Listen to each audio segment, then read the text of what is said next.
superior sagittal sinus. That's cute. Transverse is this way.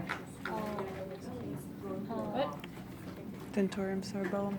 Straight sinus. Oh, straight. Straight sinus. And if they showed one here going over the corpus callosum, that would be inferior sagittal sinus. And we do have another model that shows all these sinuses.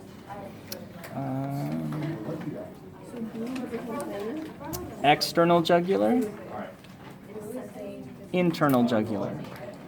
So when we talk about the jugular vein, we're typically talking about the internal. It's much, much larger. But there is an external branch as well. About this artery here. It's coming around the mandible. It's going to the face. This is facial artery. So what is right next to it? Facial vein.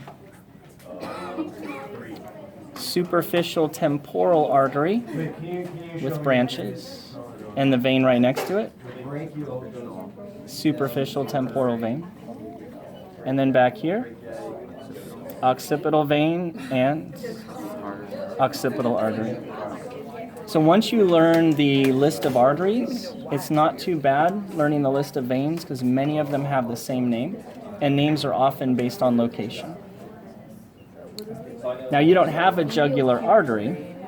What artery is next to the internal jugular vein? The carotid, yeah.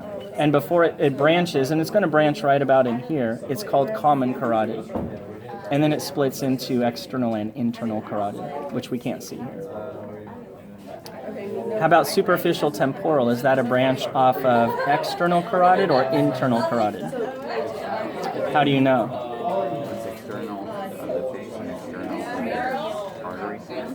Any vessel that's on the outside of the cranium that serves the face or the scalp or the muscles, anything on the outside, external. Internal carotid actually goes through the cranium into the inside to serve the brain. Do you guys remember the name of the bone marking that the carotid artery passes through to get into the cranium? Carotid canal. Which is a hole in what bone? Yep.